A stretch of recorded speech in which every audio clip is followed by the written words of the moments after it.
አርሰናል ወደ ዋንጫው ሲቲ እጅ እየሰጠ ነው። የቼልሲ ዳኛ ከበባ እንደዚሁም ደግሞ ማይክል ካሪክ ከቪላ ፊት ዛሬ ምሽት እንላለን።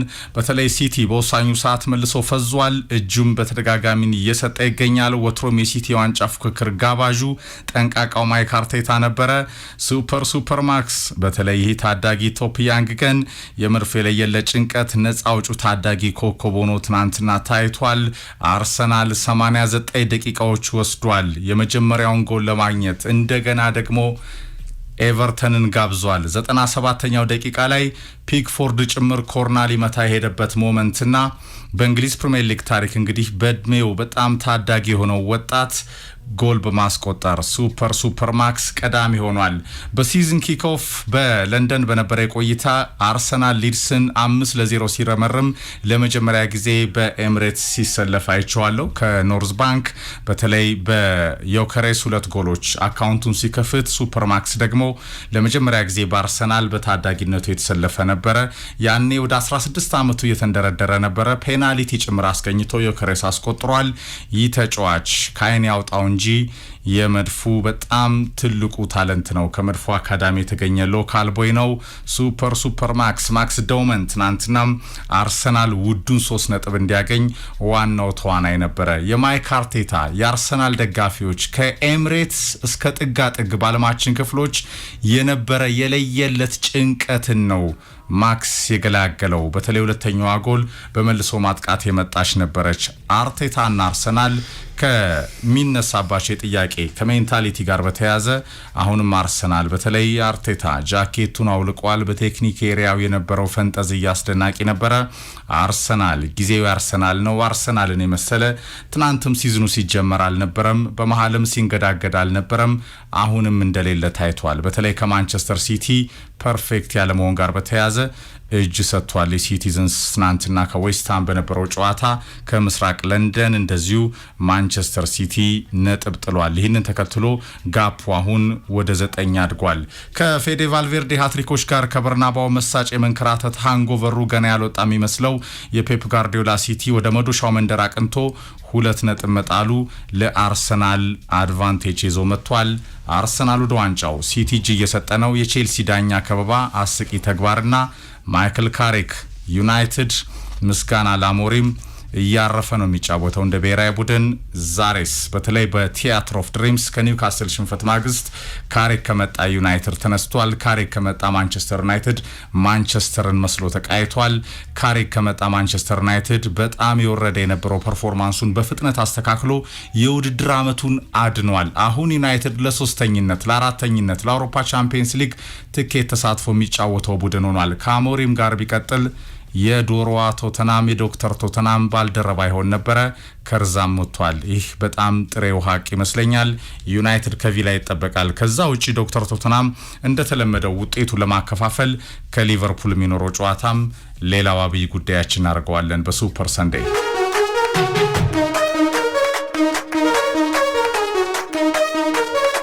ሱፐር ማክስ አርሰናል ትናንትና የለየለት የማይክ አርቴታ ጭንቀት ከነደጋፊው ፍቅር የ89 ደቂቃ የዘለቀው አርሰናል ዛሬም ነጥብ ሊጥል ነው በወሳኙ ሰዓት። በርግጥ ማንቸስተር ሲቲ ፐርፌክት ሲቲ አይደለም። ተጋብዞ ነው ምስጋና ለአርቴታ ወደ ሻምፒዮን ፉክክሩ የመጣው። መልሶ እንዲጋብዘው የጠየቀ ይመስለኛል። አሁንም አርሰናል ጋርዲዮላ ትናንትና ግን ታዳጊው ማክስ ዶውመን ፍቅር ወሳኙ ሚና ተጫውቷል። ማክስ ዶውመን አርሰናል ቼልሲ አርሰናል ወደ ዋንጫው የቼልሲ ዳኛ ከበባ ማይክ ከቪላ እንደዚሁም ሲቲ እጅ ሰጠንላል። አርሰናል ትናንት 90 አስጨናቂ ደቂቃዎች ነው ያሳለፈው። ከኤቨርተን ጋር የነበረው ጨዋታ በእርግጥ በዶሚኔሽን በኳስ ፖሴሽን ከተመለከት ነው አርሰናል አብዛኛው የኳስ ቁጥጥር ይዞ የነበረበት አጋጣሚ አለ። ለጎሎች የቀረበው ቡድን ግን ኤቨርተን ነበር። የኤምሬትስ ታዳሚ በጭንቀት በተዋጠበት ይሄ ውጤት ባቻ ውጤት ሊጠናቀቅ ይችላል ተብሎ በተጠበቀበት እና የብዛኛው ደጋፊ ፊት ላይ የመገረምም ጭምር ነገር እየተመለከትን በነበረበት ሰዓት የሚኬል አርቴታ 75ኛው ደቂቃ በኋላ የተከናወኑ ቅያሬዎች ብዙ ነገሮችን ቀይረዋል። ኤፍሬም ዩኮሬሽ ገብቷል። ቪክተር ዩኮሬሽ ቀደም ብሎ ነው የገባው። በርግጥ ማክስ ዶማን ደግሞ 16 ደቂቃዎች አካባቢ ሲቀሩ ነው የገባው። 16 ደቂቃዎች እውነት ለመናገር በጣም ውስጤ እኔ ሲያስበው የነበረው ቀያሪ ዙቢሜንዲ ነበር።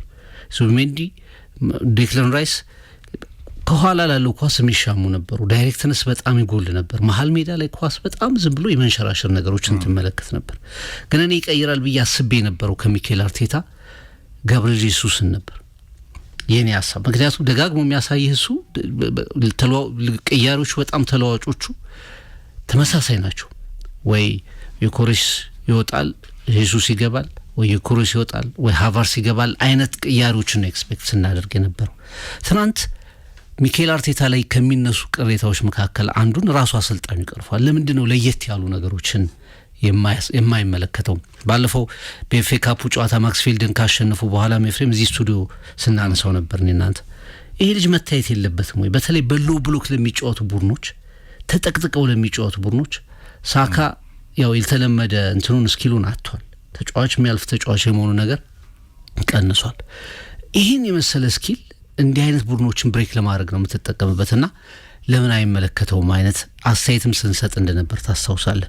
16 ደቂቃዎችን የቆየው ሜዳ ላይ በጣም የተረጋጋ ተጫዋች ከእድሜው በላይ 2-3 ተጫዋቾችን በቀላሉ ማለፍ የሚችል እኔ በጣም ትናንት ስገረም የነበረው ኤፍሬም ዴክላን ራይስ ኳስ ያገኛል አይመታም።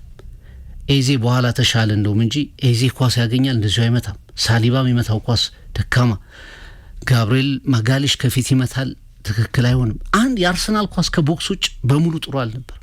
የሚሻሙት ኳሶች ሴንተር የሚደረጉ ኳሶች ጥሩ አልነበሩ። 16 ደቂቃ ውስጥ ቆየ። ያችን ኳስ ሴንተር አደረገ። ሄንካፔና የግብ ጠባቂው ስህተት የፒክፎርድ ስህተት እንዳለበት ሆኖ ሄንካፔ ትክክለኛው ሰዓትና ቦታ ላይ ደግሞ ቪክተር ኮሬሽ ነበር የመጀመሪያው ጎል ተቆጠረች። መነሻው ግን ማክስ ዶማን ነበር። በጣም ድንቅ ክሮስ ነበር። እንደዚህ አይነት ኳሶች አንሰው ነበር አርሰናል።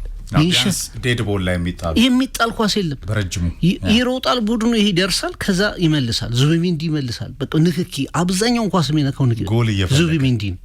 አብዛኛውን ኳስ የሚነካው ራይስ ነው።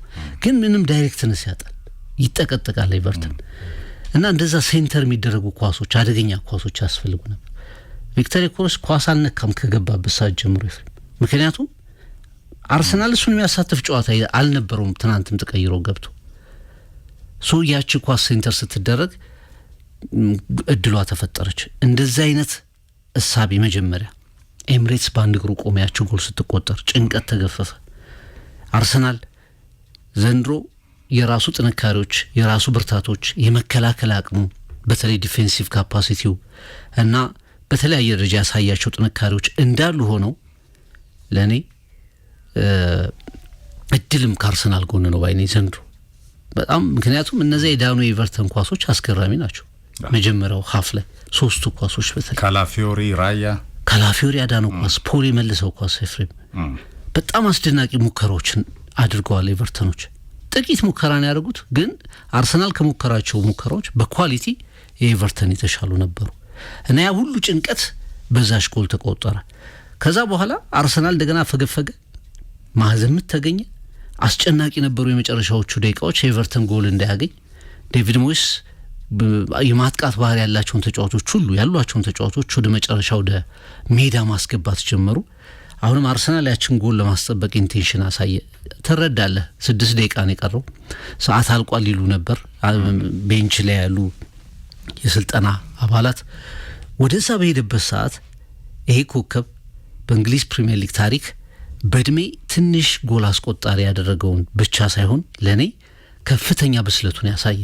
የመጀመሪያው በሄዲንግ ኳሱን ወደ መሬት ያወረደበት፣ ከዛ ያንን ፊዚካል ባትል የመጀመሪያውን ኤቨርተን ትራንዚሽን እንቅፋት ያለፈበት፣ ሁለተኛውን ተጫዋች እንደገና እጅግ በተረጋጋ ሁኔታ ጥሎ ያለፈበት፣ ጎሉን በባዶ መረብ ላይ ያስቆጠረው። አርሰናል ትናንት ከጭንቀቱ የተገላገለው ዶማን በሚባል መድፈኛ ነው። 16 ዓመት ከ7 ቀን በእንግሊዝ ፕሪሚየር ሊግ ታሪክ በእድሜ ትንሹ ጎል አስቆጣሪ። ይሄ እድሜ ትምህርት ቤት የምትውልበት ነው። ትናንትም ኮሜንታተሩ ሲናገረው ነበር። ትምህርት ቤት ከጓደኞች ጋር የምትውልበት ነው፣ ጫናን የምትሸከምበት አይደለም። እንዲህ አይነት የጭንቅ ምሽት ነበር ትናንት እውነት ለመናገር። ምክንያቱም ማንቸስተር ሲቲ ያሸንፋል ተብሎ ነው ኤክስፔክት የሚደረገው ኤፍሬም። 2 ተስተካካይ ጨዋታዎችን አሸንፎ ነጥብ እንኳን ባይሰበስብ ሊያሸንፋቸው ከቻለ የማንቸስተር ሲቲ ጋር የሚደረገው ጨዋታ በጣም ከባድ ይሆናል። እንደገና መልሶ አርሰናል እድሉን ያባክናል፣ ወደ ጭንቀቱ ይመለሳል። ስለዚህ ይህንን ምሽት የመክፈፍ ኃላፊነት የ16 ዓመቱ ኮከብ ላይ ያረፈ።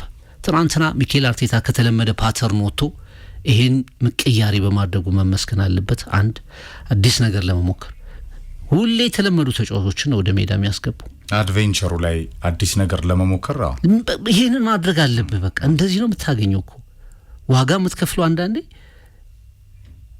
ዋጋ የምትከፍልበት አጋጣሚ ሊኖር ይችላል። አንዳንዴ ደግሞ ዋጋ የምታገኘው በእንደዚህ አይነት ሙከራዎችም ጭምር ነው። ምክንያቱም በበርካታ ጨዋታዎች ላይ ተሞከሩ እነዚህ ተጫዋቾች። የአርሰናል ፎርዋርድ ላይን በጣም ችግር ውስጥ ገባ። ስለዚህ ያልታሰቡ እይታዎች፣ ያልተገመቱ እይታዎች ያስፈልጉ ነበር። 16 ደቂቃ ውስጥ ግን ደጋግሞ በተለይ አርሰናል ሻምፒዮን የመሆኑ ነገር ላይ አንድ እጁን ያሳረፈ ይመስላል። የአርሰናል የሻምፒዮንነት ታሪክ ከ22 ዓመታት በኋላ ሲመለስ ይሄ ጨዋታና ማክስ ዶማን የሚባለው ኮከብ ደጋግመው ስማቸው እንዲነሳ የሚያደርግ ምሽት ነበር። ምሽቱን ደግሞ ማንቸስተር ሲቲ የበለጠ አሳምረው ስዊት 16 ነበር ሲለው የነበረው ፒተር ድሩሪ ፍቅር። ይሄ ስኩል ነው የምትለው በዛ እድሜ። በተለይ ይሄ ተጫዋች ከ16 ዓመት ከ73 ቀን ነው የሩኒን አሻራ ሪሜምበር ዘ ኔም ዋይኒ ሩኒ ታስታውሳል።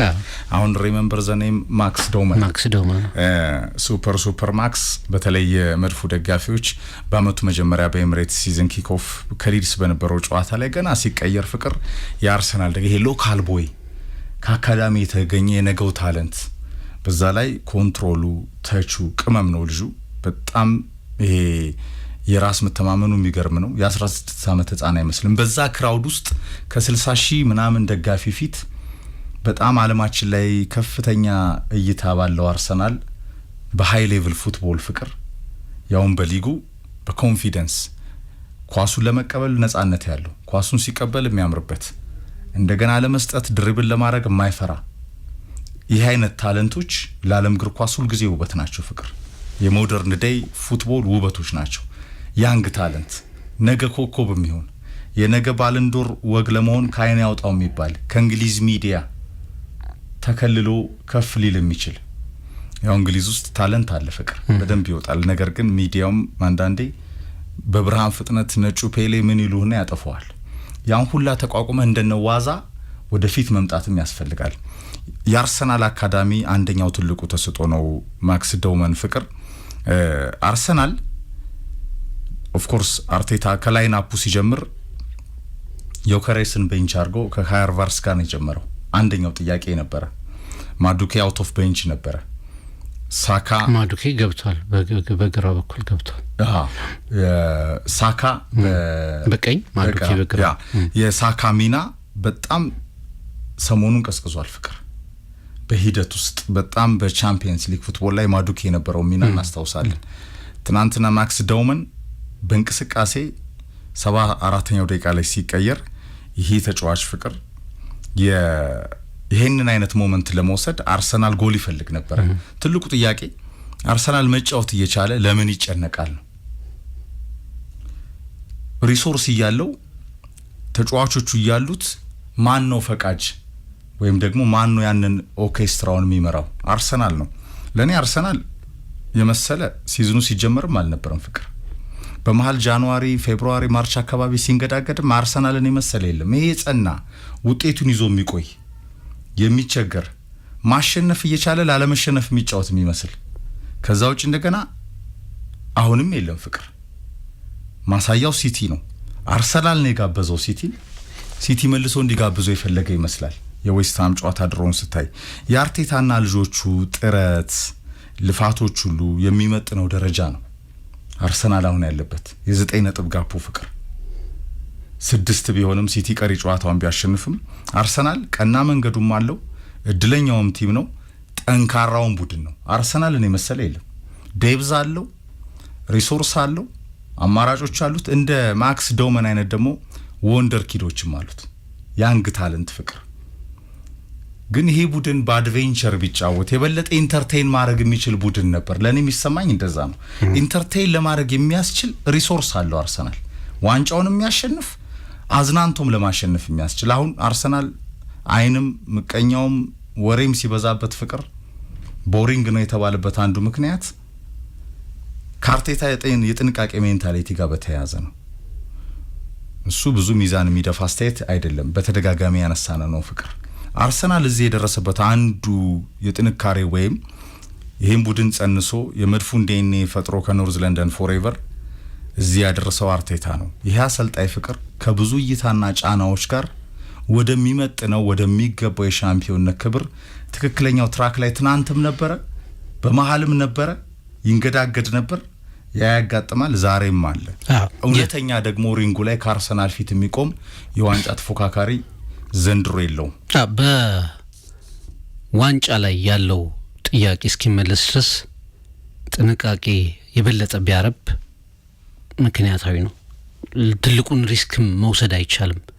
ምክንያቱም የአርሰናል ስም ከዋንጫ ጋር በተያያዘ መልካም ስላልነበር አርቴታ ባለፉት 3 ዓመታት የተመለከታቸው ነገሮች መልካም ስላልነበሩ ምናልባት ይሄ የዋንጫ ጉዳይ ከተደመደመ በኋላ የጥያቄ ካለፈ በኋላ አርሰናል ሌላ አይነት ቡድንም ጭምር ሊሆን እንደሚችል ራሱ ሚኬል አርቴታ ከሰራቸው 2022 ላይ የነበረው ቡድኑን ባብነት በማንሳት መመልከት የሚቻል ይመስለኛል። ትናንት ጨዋታው ተጋጣሚ ኤቨርተን ከባድ ተጋጣሚ ነው።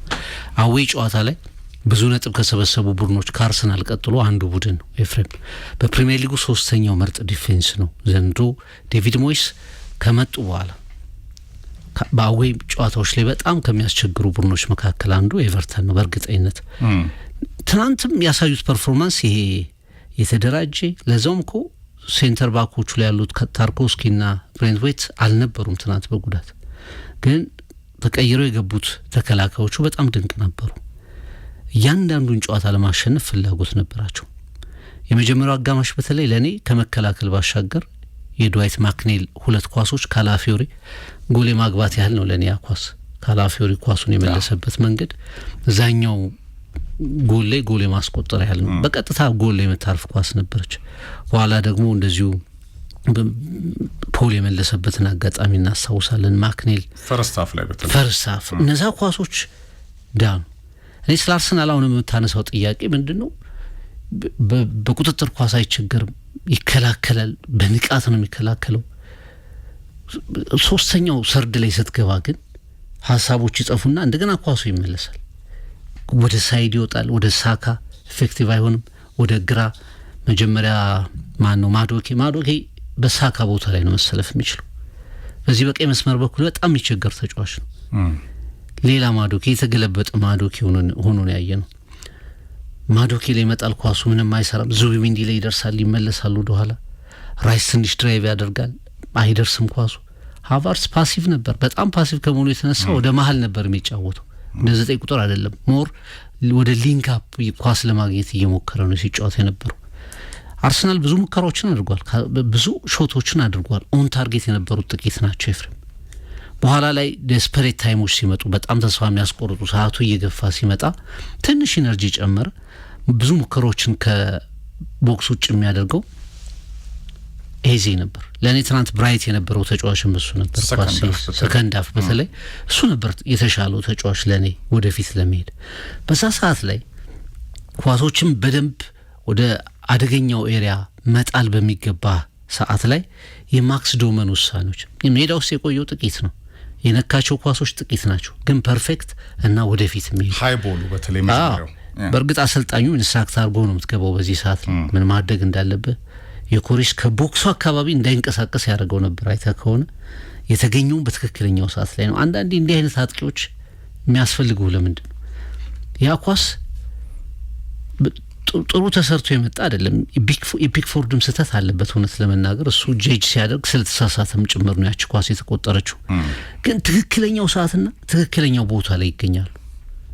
ፖቸር የምትላቸው የሚያድኑ ተጫዋቾች ትክክለኛው ሰዓት ላይ ይገኛሉ። መጀመሪያ ለኳሱ ተሻማ የኮሬሽ አይተው ከሆነ ከዛ ተርን አድርጎ በትክክለኛው ሰዓት ላይ ነበር ኳሷ ጎል ተቆጠረች። እና ያቺ ኳስ መነሻዋ ያ 16 ዓመት ብቻ የሆነው ታዳጊ በመስመር ላይ ኳሶችን ስጡኝ ይላል። በሙሉ የአርሰናል ተጫዋቾች ለሱ ይሰጡ ነበር። አይተህ ከሆነ ዴክላን ራይስ ለሱ፣ ኤዚ ለሱ ኳሶችን ይሰጡ ነበር። በቃ መፍትሄ እንደ መፍትሄ ተቆጥሮ ነው የገባው ልጁ። ኬንካፔም ራሱ መለሰው ያንኳስ ያገኘው ውሳኔዎቹ ያቺ ኳስ ሴንተር የመደረጓ ምክንያት አንድ ሁለተኛው ጎል ለኔ በፕሪሚየር ሊጉ ደጋግመን እንደ ሃይላይት ከምንመለከታቸው ጎሎች መካከል አንዷ ትሆናለች። ለምሳሌ አርሰናል የዴኒስ ቤርካምን ጎል ደጋግሞ ያሳያል አይደል? ኒውካስል ላይ ያቺ ተርን የምንጊዜም የፕሪሚየር ሊጉ ምርጥ ጎል ነች። የምንጊዜም በዚህ መከራከር ምንችል አይመስለኝም። ብዙ ኤክስፐርቶችም ያችን ኳስ ያስቀምጣሉ ዴኒስ ቤርካምን ጎል። እቺ ጎል ደግሞ ከትርጉሙ አንጻር ጭምር አንደኛ 1-0 ቢመራም አርሰናል በጣም ያረጋጋች ለመሆኑ ሚኬል አርቴታ በዚህ ሲዝን ለመጀመሪያ ጊዜ ነው እንዲህ ሲፈነጥዝ የተመለከትኩት። ከዛ ሁላ ጭንቀት በጣም ጭንቅ ውስጥ ነበር። ኮቱን አወለቀ፣ ቡድኑን ለማነቃቃት ሞከረ፣ የተለየ ሙድ ውስጥ ለመግባት ለጥፋቶቹ ሊያጨበጭብ ነበር፣ ኢንከሬጅ ለማድረግ ይሞክር ነበር። ደጋፊውም በዚህ ሰዓት ላይ ድጋፍ መስጠት ያስፈልጋል የሚል ምልክቶችን ሲያሳይ ነበር። ጎሏ ስትቆጠር እንዴት ሪሊፍ እንደተሰማው ማሰብ ትችላለህ። እና አንደኛ ያ ታዳጊ ልጅ 16 ዓመት ብቻ የሆነው ታዳጊ መሆኑ፣ ሁለተኛ የአርሰናልን ፊውቸር ጭምር የምታስበው ኮከብ ነው።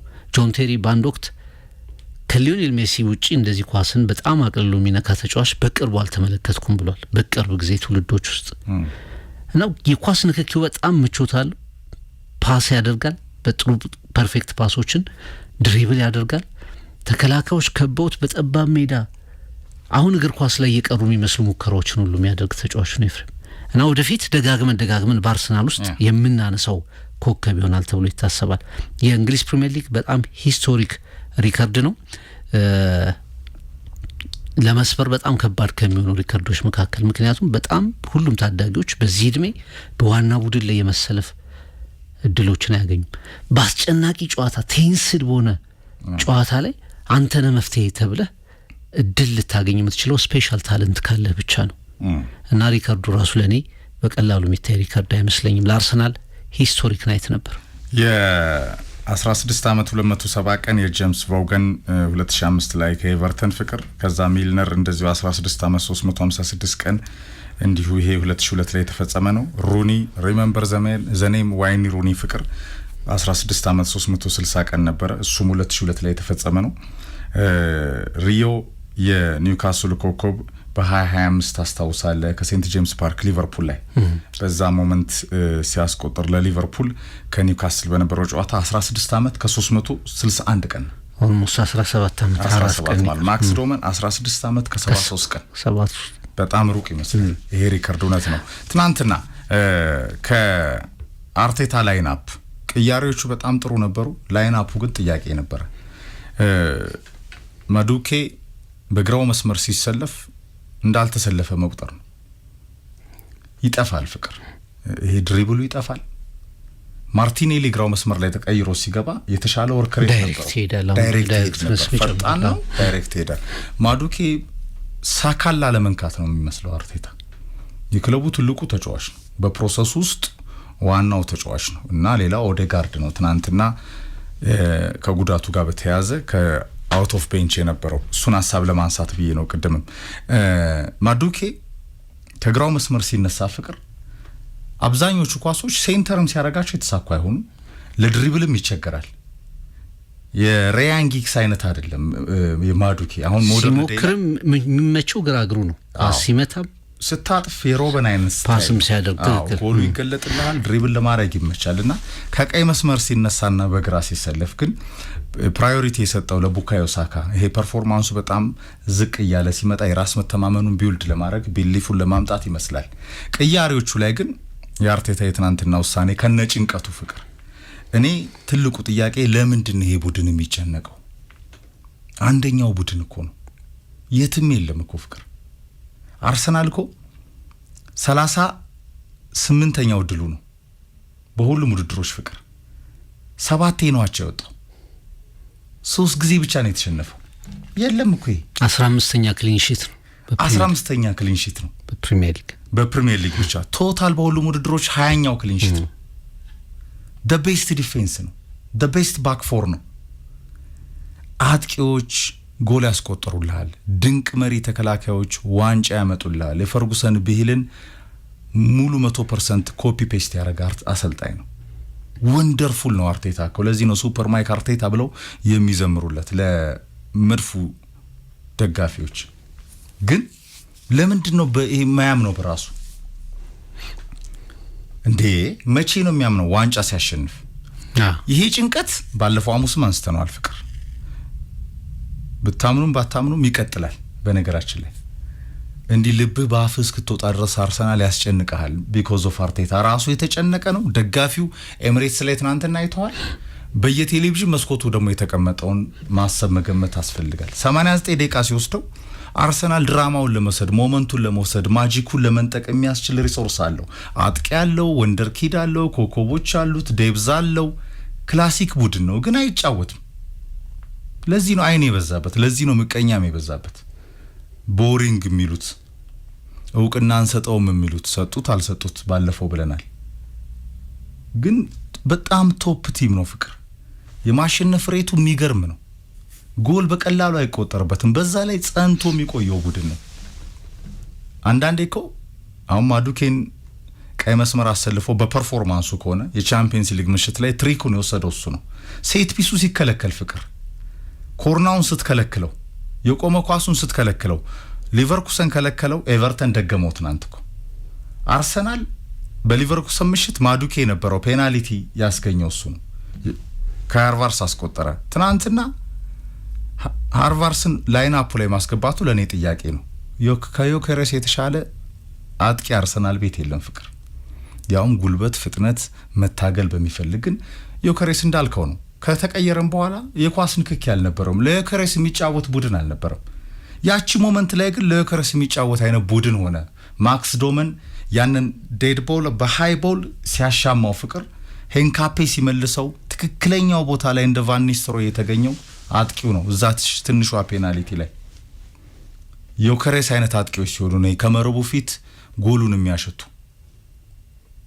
ከዛ ሴት ፒሱን ትናንትም ሲከለከል ማክስ ዶመን ነበር። ወንደርኪድ ኢቭን ወንደርኪዶች አሉት። የመድፎ አካዳሚ በዚህ ሰዓት አውሮፓ ላይ ካሉት ድንቅ ታለንቶችን ከሚያፈሩ መካከል አንዱ ነው። የነዚህ ደግሞ ሪሶርሶች ትልቁ አውራ ደግሞ ሪሜምበር ዘኔም ማክስ ዶመን። ምንም የሚያስማማ ትናንት ሁለት ተቃራኒ እንትኖች ሁለት የተለያዩ ነገሮች ናቸው ድሉን ያመጡት። አንደኛው ክሊኒካል ፊኒሺንግ የኤክስፒሪየንስ ያለው አጥቂ፣ ሁለተኛው የነገው ደግሞ ተስፋ አጥቂ፣ የነገው ተስፋ የአርሰናል ፊውቸር። ሁለቱን ነገሮች በህብረት የደመደሙት እነዚህ ናቸው። ሁለቱም ተቀይረው ነው የገቡት፣ ዮኬሬስም ማክስ ዶማንም። በነገራችን ላይ ፍሬም አርሰናል ተቀይረው ከገቡ ተጫዋቾች 11 ጎሎችን አስቆጥሯል።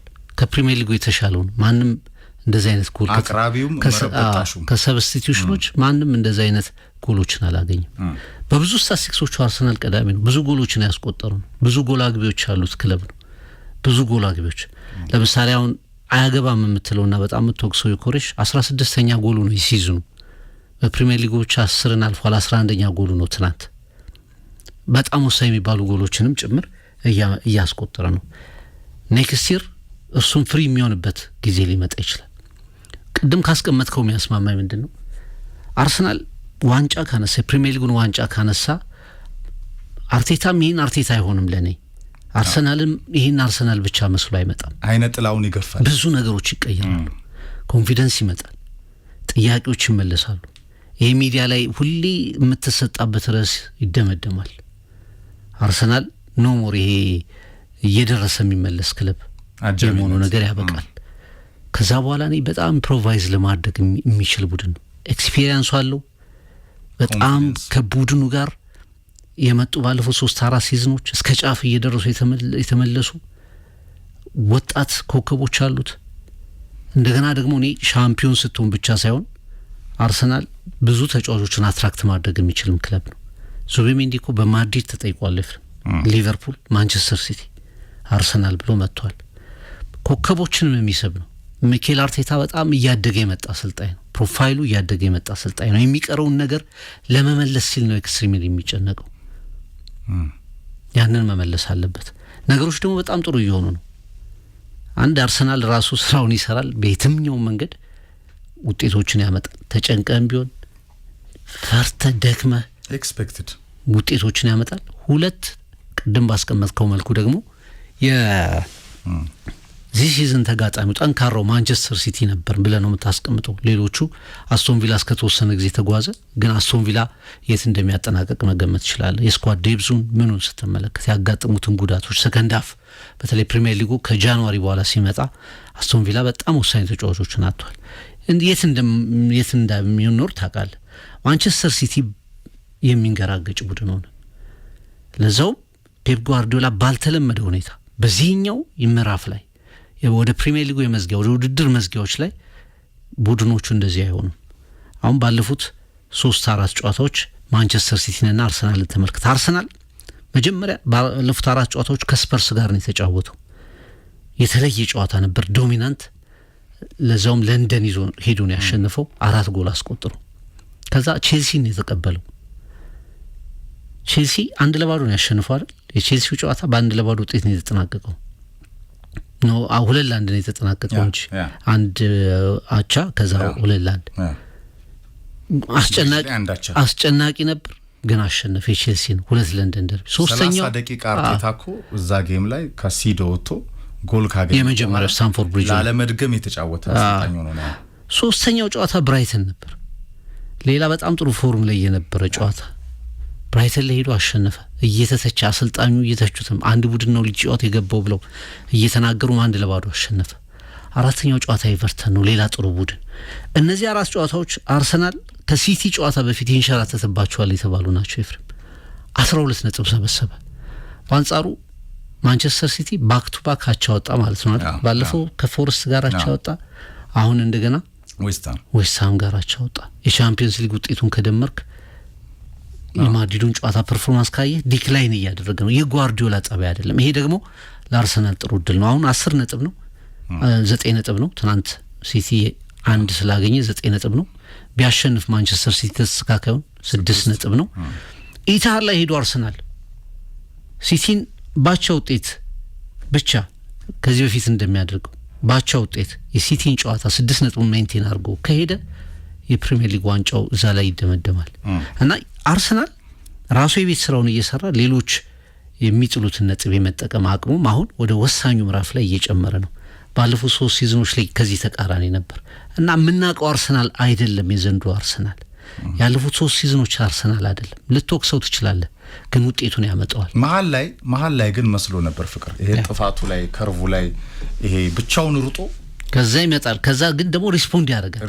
ሁላችንም ወደዛ ሄደ ስንል ይመልሰናል። ከአስቶን ቪላው ጨዋታ በኋላ 5 ጨዋታ አሸነፈ። ከማንቸስተር ሽንፈት በኋላ እንደገና አሸነፈ። በኋላ ማን ነው ከዚህ የ20ኛ ደረጃ ከወልቭስ ጨዋታ በኋላ እንደገና ሪከቨር አድርገ። ይሄ ሜንታሊቲ ከዚህ በፊት የምንተቸው ግን የዘንድሮ አርሰናል ብቻ ደግሞ የመለሰው ሜንታሊቲ ነው። አዎ የወልቭሱ ምሽት በጣም ለብዙ ሰዎች አርሰናል የሚታመን ቡድን ነው ያስባለን። ብዙ ሰው ተስፋ ይቆረጥበት። አዎ የሚታመን ቡድን ነው ፍቅር ያስባለን። ይሄ ብቻውን ሩጦ ሁለተኛ ለመውጣት የተባለው ለዛ ነው። ግን ፐርፌክት ተከታይ የለውም።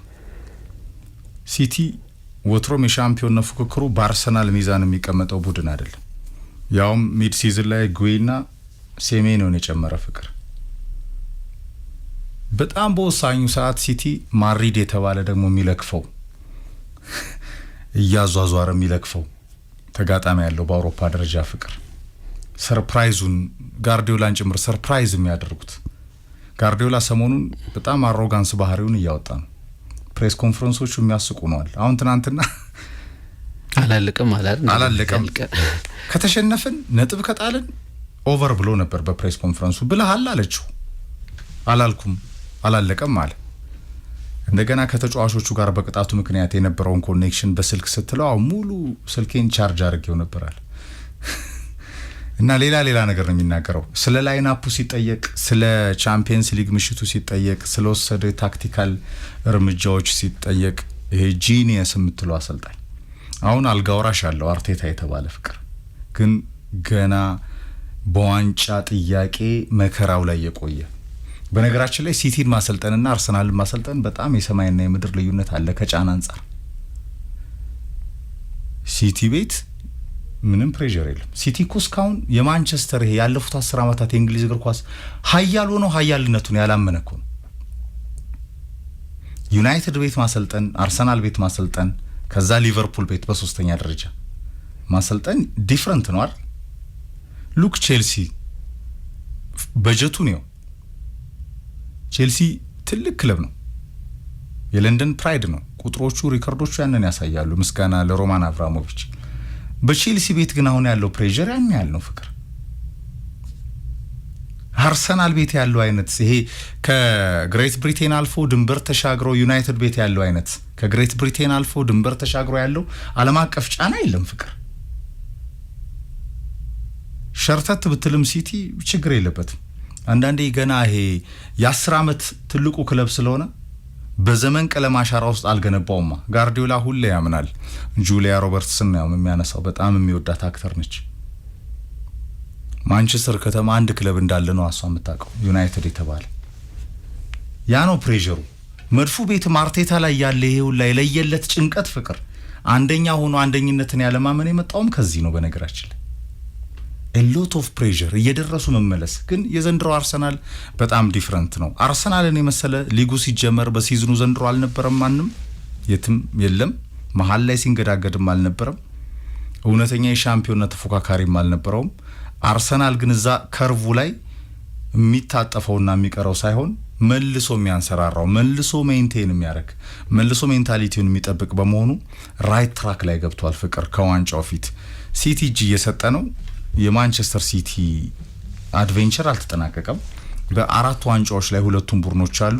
ሄድ ቱ ሄድ የሚገናኙባቸው መርሃ ግብሮች አሏቸው። ፕሪሚየር ሊጉ ከፕሪሚየር ሊጉ በፊት የኤፍኤል ዋንጫ የአርሰናል ይሄ በመቀሱ የዋንጫውን ጉዞ የምትቆርጥበት ሊሆን ይችላል ካራባኦ ካፕ። ከዛ በኋላ 22 ዓመት የተናፈቀው ዋንጫ ግን የመድፉ የኖርዝ ለንደን ፎሬቨር የባስ ፓራድ አድቬንቸር ይሆናል።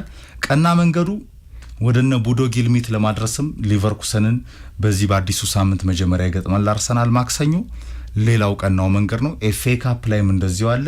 እድልም ጥንካሬም ኳሊቲም ልፋትም በልፋት ውስጥ የሚገኝ ወርቃማው ስኬትም ሁሉ ነገር ከመድፉ መልክ ጋር ይመሳሰላል። በዚህ ሰዓት ብዙዎች የዋንጫውን አንድ እጅ የጨበጠበት ምሽት ብለውታል። ትናንት ፔፕ ጓርዲዮላ ፕሪሚየር ሊጉ አልተጠናቀቀም የሚል ምላሹን ሰጥቷል። ትናንት የኮንስታንቲኖስ ማቭሮፓኖስ የዌስትሃም ጎል ዌስትሃምን ከወራጅ ቀጠና በአንድ ነጥብ እንዲርቅ አድርጋለች። ትልቅ ደስታ ነበር፣ ትልቅ ተጋድሎ ነበር ያደረጉት።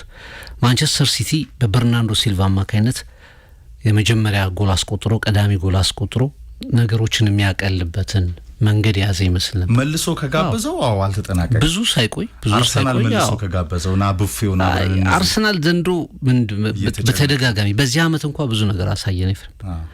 እውነተኛ ደጋፊው ነው የአርሰናል እውነተኛ ደጋፊው ሳይቀሩ እጣ ፈንታው ሄደ ብለው የሚያምኑባቸውን ጨዋታዎች ያሳያል። በቃ አለቀ። የብሬንትፎርዱ ጨዋታ፣ የወልቭሱ ጨዋታ በተለይ ወልቭሱ ሊቨርፑል ጨዋታ ራሱ ያኔ ጋፑን በሰፊው ያሰፋበታል የተባለው እኮ ሊቨርፑል ጨዋታ ነበር። ማንቸስተር ሲቲ ተሸንፎ ነጥብ ጥሎ አርሰናል ከሊቨርፑል ከዛ ወደ ኖቲንግሃም ፎረስት ኢትስ ሃፕኒንግ አጌን የሚሉት ለዚህ ነው። ወደ ኖቲንግሃም ፎረስት ያሳያል። ግን ይሄ ቡድን አይቀርም። በቃ አንድ ደጋፊዎች እንዲመለሱ የሚያደርግበት ምክንያት ያ ሴት ባክ ያ እንቅፋት እንደማይቆይ ወዲያው ያረጋግጥልሃል። አሁን ባለፈው አራቱ ጨዋታዎች ከወልቭስን ሳያሸንፍ ማነው ወደ ብሬንትፎርድ ሜዳ አቅንቶ አቻ ተለያይቶ 20ኛውን ቡድን ሳያሸንፍ እነዚህ አራት መርሃ ግብሮችን እንዴት ይወጣል? ለንደን ላይ 2 ደርቢዎች፣ ብራይተን አስቸጋሪውን ቡድን፣ እንደገና ኤቨርተንን ኢንፎርም የሆነውን ቡድን 8ኛ መጥቷል እኮ ኤቨርተን ለአውሮፓ ክብሮች የሚጫወት ቡድን ሆኗል። ላለመውረድ የሚጫወተው ኤቨርተን አሁን ዘንድሮ በጣም ጥሩ ቡድን ሆኗል። በእነዚህ መርሃ ግብሮች ላይማ በቃ ያልቅለታል ተባለ። ሪስፖንድ አደረገ አርሰናል። አሁን ደግሞ ጨዋታዎቹ እየተጠናቀቁ ነው። 7 ጨዋታዎች ብቻ ነው የቀሩት። አሁን አርሰናል ቢያንስ የ2 ጨዋታዎች ስፔስ ፈጥሯል፣ ጋፕ ፈጥሯል። ማንቸስተር ሲቲን ደግሞ ያገኘዋል። ማንቸስተር ሲቲ ተጋጣሚዎቹን ስትመለከት ካሁን በኋላ ከቼልሲ ይጫወታል፣ ከራሱ ከኤቨርተን ይጫወታል፣ ከአርሰናል ጋር ይጫወታል፣ ከአስቶን ቪላ ጋር ይጫወታል። የአርሰናል መርሃ ግብሮች ወደ ሚድ ቴብል ያሉ ናቸው። ከራሱ ከሲቲ ውጭ ያሉት ተጋጣሚዎቹ እና ለኔ የዘንድሮ አርሰናል ጫናዎቹን ተቋቁሞ አልፏል። በቃ አሁን የሆነ አምና ከነበረበት ከፍታ በላይ ማየት የሚችልበት ደረጃ ላይ ደርሷል፣ አሳምኗል። የተጠራጠርነውን በሙሉ ያሳመነበትን ጉዞ አድርጓል የሚል እምነት አለኝ። እንግዲህ በሂሳብ ስሌት ማነው ጆዜም ይናገራሉ፣ እስካላለቀ ድረስ አላለቀ የሚላሉ። በሂሳብ ስሌት ከተመለከትከው ማንቸስተር ሲቲ አሁንም የዋንጫ ፉክክር ውስጥ አለ። አርሰናል የተወሰኑ ጨዋታዎችን የማሸነፍ ግዴታ ውስጥ ይገባል። ብዙ ጨዋታዎች ኤምሬትስ ላይ ያሉት ከቀሪ መርሃ ግብሮች አንጻር እነዛን ተጠቅሞ ግን ወደ ሻምፒዮንነት ይደርሳል ተብሎ ይታሰባል። ትናንት ግን የዌስትሃም ውጤት በነገር ላይ ዌስትሃም አንድም ጊዜ ፔፕ ጓርዲዮላን ያላሸነፈ ቡድን ነው። በፔፕ ጓርዲዮላ ዘመን 2016 ጀምረ ስታይ ፔፕ እንደ ዌስትሃም የሚቀለው ቡድን የለም። በዚህ መርሃ ግብር ላይ ነጥብ መጣሉ በራሱ ግን ብዙዎቹን አስገርሟል። አዎ ዶክተር ቶተንሃም ወርዶ አርሰናል ዋንጫ ሲበላ ሰሜን ለንደን ላይ ያስቡ ውሏችን። ቶተንሃም በወራጅ ቀጠና ውስጥ የሚገኘው ክለብ ነው። ፍቅር የጣላቸው ነጥቦች ብዛትና አሁን ያለበት ደረጃ ያው ምንጋሪ ኔቭል ነሮይኪን መውረድ አለበት እያሉ ነው። ፍቅር አይወርዱም። ቶተንሃም ከወረደ ሌላ በጣም አነጋጋሪ ሊሆን ይችላል። ግን ኢጎር ቱዶርን ስታይ እኔ አሊዲያ ትዝ ይሉኛል። በተሳሳተ ሰዓት የተሳሳተ ሰው የተሳሳተ አሰልጣኝ ይመጡ ይመስላሉ። በቃ በጣም በተሳሳተ ቡድን ውስጥ ፍቅር ሪሶርሱ ትልቅ፣ ስቴዲየሙ ግዙፍ፣ ስሙ ትልቅ፣ ሰሜን ለንደን ላይ አርሰናል ተቀናቃይ ነኝ የሚል ግን በቃ በየተጋጣሚው ውጤት የሚያከፋፍል። ለዚህ ነው ዶክተር የተባለው እንደ ፍቱን መድኃኒት። ዛሬ ከሊቨርፑል ሌላው ለሊቨርፑል ጥሩ ላሉ ነው የስሎት ሊቨርፑልም እንደዚሁ የተለመደ ውጤቱን ያከፋፍላል ተብሎ ይጠበቃል። የሊያም ሮዚነር ቼልሲ እንደ ባጭሩ ፍቅር ከዛ ማይክ ቼክ ያው እናነሳዋለን ከፐርፎርማንሱ ጋር። ማይክ ቼክ የተባለው ለምንድነው ማይክል ካሪክ ፍቅር ያው ማይክ ቼክ እንደሚባለው ከነኤፍ ቴክኒሽያኖቻችን ጋር ማይክል ካሪክ በጣም ጥሩ ስራ እየሰራ ነው አሉ ሰር ጂም ራትክሊፍ። ይሄ እኮ ጥሬ ሀቅ ነው ፍቅር። ቋሚ ኮንትራቱ መስጠት ብቻ ነው እና ሌላ ምን ሊሉ ነው? እየዘባረቁ ነው። ያው ከስደተኞች ከምኖች ያለው ነገር የምታውቀው ነው። ጥፋታቸውን ላይ ሸፈነላቸው። የዩናይትድን ሲዝን ያዳነው ማይክል ካሪክ የተባለ የዩናይትድ ነፃ አውጪው ሼጉቬራ ነው። ይሄ መታወቅ አለበት። ዩናይትድ ከሁለት ወር በፊት የት ነበር? ከአሞሪም ጋር ቢቀጥል የቶተናም ባልደረባ ነበር። አምናም እዛ ነበር 15ኛ፣ አሁን 3ኛ 4ኛ። በቻምፒየንስ ሊግ ስፖርት 5ኛ ሞተ ለማለፍ የምትችልበት እድል ዘንድሮአል። ከእንግሊዝ ክለቦች ቀጣይ አፈጻጸም ጋር ፍቅር በእርግጥ በፕሌኦፉ በመጀመሪያው ዙር 16 ሁሉም አላሸነፉ፣ ፈተና ነው እሱ ራሱን የቻለ። ግን 3ኛውን ሴኪዩር ለማድረግ ካልሆነ 4ኛውን ሴኪዩር ለማድረግ የሚችለው ዩናይትድ ያውም አሞሪም 1-2-3 ጨዋታዎችን አሸንፎ 9 ነጥብ ጨምሮ ቢወጣ ኖሮ ዩናይትድ እኮ የዋንጫው ፍክክር አንዱ ተፋላሚ ሆን ነበር የሚሉ ሀሳቦች ሁሉ ካሪክ ሲዝኑን አድኗል። የቼልሲ ዳኛ ከበባ እንዴት አየኸው? ዳኛው ኳስ በሚያስጀምሩበት መሃል ሜዳ ላይ ሊያም ሮዚነር ቀዳዴ ለኔ እንደዛ ነው ማያቸው። በምን አይነት መንገድ ነው ዳኛውን የተቃወሙት? ብዙ ጊዜ ቡድኖች ከበው ቼልሲን ብለው ይጀምሩ ተነጋግረው ሲጀምሩ ኳስ ማስጀመሪያው መሃል ሜዳ ላይ ነው እንደሚሆኑት። ያው አንዳንዴ ኦድ አይደለም እንዲህ አይነት ነገሮችን ትመለከታለህ። ያው በአጠቃላይ ግን በፐርፎርማንስ ግን ተበልጧል። ኒውካስል በጣም ኦርጋናይዝድ ነበር። በአብዛኛው በአዌይ ጨዋታዎች ላይ የሚቸገር ቡድን፣ በቼልሲ ሜዳ ላይ ግን ኒውካስል በጣም ጥሩ ነበር። በዛ ላይ ደግሞ በጣም የሚቸገርበት ስታዲየም ነው ለኒውካስል ስታንፎርድ ብሪጅ። የትናንቱን ጨዋታ ግብ ጠባቂ ነው ሮበርት ሳንቼዝን ጭምር አልፎ ነው እኮ ጎሉን ያስቆጠሩት ኤፍሬም። ከሊቨርመንቶ ከዛ ጆ ዊሎክ ከዛ አንቶኒ ጎርደን ሳንቼዝን ጭምር አልፎ ነው ያስቆጠሩት 18ኛው ደቂቃ ላይ። ቼልሲ ለኔ ባሰልጣኝ ብቻ የምትፈታው አይነት ችግር መስሎ ማይታይ ነገር። አይ ዳኛው ላይ የአይነት እንትን ያረጉት ቼልሲ በቀይ ካርድ በጣም እየታማ ነው አይደል? ዘንድሮ 10 አጠቃላይ ይሄ ያው ሞሮ ወላውቲ የሚባለው ደጋግሞ ነው ቀይ የሚያየው ፍቅር። አሁን የዳኛውን ሴትአፕ ማይንድ ጌም የመውሰድ አይነት ይመስል ነበር ሪአክሽኑ። ለምሳሌ ያ ከኪክኦፍ በፊት ተነጋግረ ለመጀመር ከበህ ስትቆም የመሃል ሜዳው ነጥብ ላይ እኔ አይቻላቅም ዳኛው ያለበት ቦታ ላይ ዳኛውን ጭምር ከበህ ማለት ነው። ያው አንዳንዴ ዘንድሮ የቀይ ካርድ የተመለከቱት ከዳኞች ጋር ባላቸው ግንኙነትም ጭምር አንዳንዶቹ ለምሳሌ ከኔቶ በአርሰናሉ ጨዋታ በቀይ ካርድ ሲሰናበት ሁለተኛውን ቢጫ ካርድ አይቶ በጥፋት ወጣ። ማርቲኔሊ በሰራው ጥፋት አስቀድሞ ቢጫ ካርድ ያየው ግን ለዳኛው ባሳየው ሪአክሽን ነበር። ዲሲፕሊን የቼልሲ ትልቁ ራስ ምታት እንደሆነ ትረዳለህ። ያንን የትናንትናውን እንቅስቃሴ የዛ አካል ነው አርገ የምታስበው። ማትለውጣቸው ነገሮች አሉ። እንኳን ይሄ በቫር በጣም እያንዳንዱ ነገር በሚታይበት ሊግ ይቅርና ምንም አይነት የዳኛው ውሳኔ በማታስቀየርበት ሲቹዌሽን ተጫዋቾች እንዲያደርጋሉ። ግን በዚህ ሃይ ሌቨል ፉትቦል እንደዛ አይነት ነገሮችን መመልከት ትናንት ኦድ ነበር፣ መነጋገር ያደርጓቸዋል። ግን ቡድኑ አጠቃላይ አጣብቂኝ ውስጥ ገብቷል። ለቻምፒየንስ ሊግ የሚፋለም ቡድን ነው። ሌላ ሽንፈት አጋጥሞታል። ከአርሰናል ጋር በሽንፈት አጠናቋል። በቅርብ ጊዜ ሁለተኛ ሽንፈቱን አስተናግዷል። ይሄ ውጤት ግን እንደ ሊቨርፑል፣ ዩናይትድ፣ አስቶን ቪላ የመሳሰሉ ቡድኖች ለሚፋለሙበት የቻምፒየንስ ሊግ ስፖርት ቼልሲን ዝቅተኛ ተመራጭ የሚያደርግ አጣብቂኝ ውስጥ የሚከት ውጤቱ ነው ግን ተጠናቋል። የዛሬው የዩናይትድና የቪላ ጌም ፍቅር በጣም ይጠበቃል። ምክንያት ቻምፒየንስ ሊግ ስፖርት ላይ የበለጠ ጋራንቲውን ለማምጣት ዩናይትድ በቲያትር ኦፍ ድሪምስ 11 ሰዓት ላይ ከዩናይ ኤምሪ አስቶን ቪላ ይጫወታል። ለካሪክ ዩናይትድ ረጅም ቀናቶችን ማረፍ ፍቅር ዲስአድቫንቴጁ ይበዛል አይደለ? ያለ ጨዋታ መቆየት፣ ያለ ጨዋታ ወደ ሪትም መምጣት በጣም ከባድ ነው። በርስ ጌም ነው የምትቆየው። ያ ራሱን የቻለ ፐርፎርማንሱ ላይ ምን ያመጣል? በአንድ የኒውካስል ጨዋታ ሽንፈት ያው ዩናይትድ በደንብ ፐርፎርም ባረገበት ምሽት የነበሩ ኪዮሶች ያሁላ ሐሳቦች ፌር አልነበሩም። ከዛ ማግስት ሜንታሊቲ ዩናይትድ እንዴት ነው?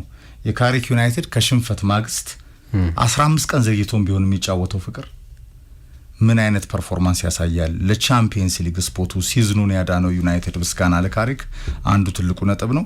ሊቨርፑል እንደዚሁ ከቶተንሃም ኖ ኤክስኪውዝ ስሎት ሻምፒዮን ሆነው በቻምፒየንስ ሊግ ስፖርት ካልታዩ ሌላው የመርሲሳይዱ ጥያቄ ነው። ጨዋታው ሰሜን ለንደን ላይ ይከናወናል። ዶክተር ቶተንሃም ከወራጅነት ለመውጣት ሊቨርፑል ወደ ቻምፒየንስ ሊግ ስፖርት በሱፐር ሰንዴይ ሌሎች የሚጠበቁ ጨዋታዎች ናቸው። እና አጠናቅ የተከበራችሁ አድማጮቻችን ፍቅር ይልቃል ላይ ፍሬም ማን አብረናችሁ ቆይተናል።